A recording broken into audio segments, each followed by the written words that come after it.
Good morning, good afternoon, or good night, my fellow Chibits. Today, I'm here to bring you an anime review on the heroic legend of Arslan.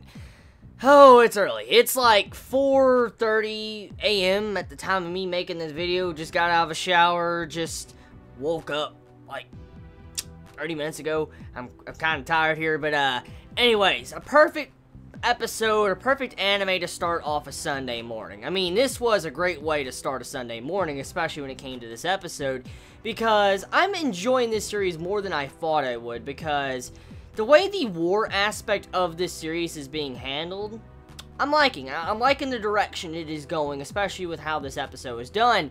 Now, I don't know if it's just me, hopefully it's not just me, but I'm getting a lot of Akatsuki no Yona vibes from this series. Now, I saw Chibi mention that last week in the last review I did, but I'm also getting those exact same vibes when it comes to this episode, because you had it to where the king, or the prince actually, or the prince ran away in this episode, like he had to go away and run off to another capital.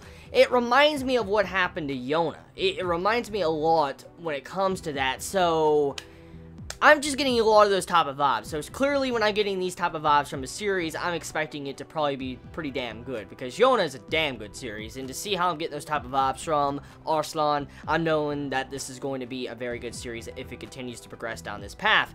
Now, with this episode, a very solid episode once again. It focuses mainly on the battle at hand going on, and you see how the battle's a losing battle. Like, our team, our side is losing. They're getting fucking destroyed, wrecked because of the actions of what the king did, and also morale played a huge factor when it came to this episode, because you had to where the betrayal of the dude, one of the main generals, when it came to the betrayal, he manipulated the information that everybody received, and he was able to make it sound like the king retreated and left his men to die, and that caused it to where the morale of the entire army dwindled down, and everybody started getting killed one after another.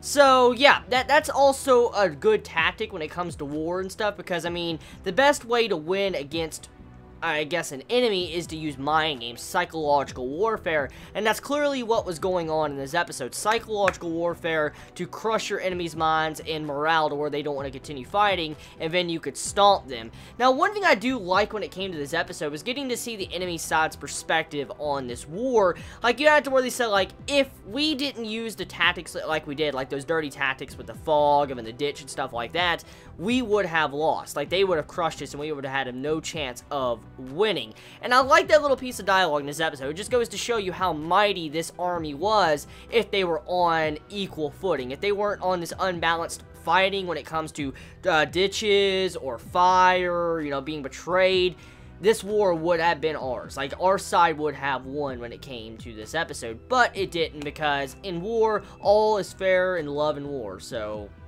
it's not really cheating. I mean, that's just how war goes. Now, what direction do I think this series is going to take after this episode? So clearly, with majority of everybody that's important dead besides two characters, you can assume that the next goal or objective is for our prince to learn how to be a king and build up an army. That's what I see is going to happen, because in the opening song and ending song, you see him building up an army, and I think what the main objective of the series is going to be, if it goes down the path I'm assuming, is that he's going to build up an army, he's going to grow up a little bit, become a really good king, a good ruler, going to build up his own army, and he's going to probably try to take back the capital that he lost. Like, I'm guessing the capital hometown he lived in is going to get lost, or it's going to get destroyed, and he's going to have to build up an army to be able to take it back from the enemy army, and I assume that's what's going to go down, which I'm looking forward to seeing that happen if it does go down that direction.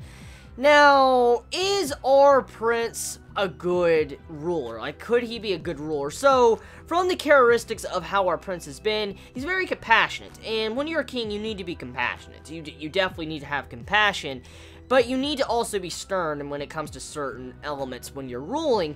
So, I don't know. I mean, when it comes to the prince, the main male character, Arslan, he's not really that stern. He's mainly, I gotta describe it. I guess he's more naive as a prince. Like, he's very naive of how war really is, or he's just very trusting, or I don't know. I don't have the proper word to describe it, but the main thing I'm getting at is that the prince at the moment, he's kind and compassionate, and he would definitely draw people to want to you know, follow him and build an army, but he doesn't have that stern leader atmosphere about him to where he could command armies. So hopefully, you know, the person that's currently protecting him right now will snap him into shape and beat him into shape where he can become a fine ruler to lead an army, which is probably going to happen. Now, also with this episode, we get introduced to a new antagonist. I'm guessing the main antagonist of the series, White Mask. Now, I don't know the dude's name, and I'm going to assume this is the first time I've seen this character. Like, he says that the king has wronged him.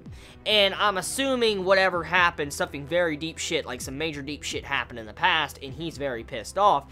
And we get introduced to this new character, and I was quite shocked to see the voice actor of Kaji, Yuki, as his. I'm like, whoa, I didn't expect that shit. I didn't at all, but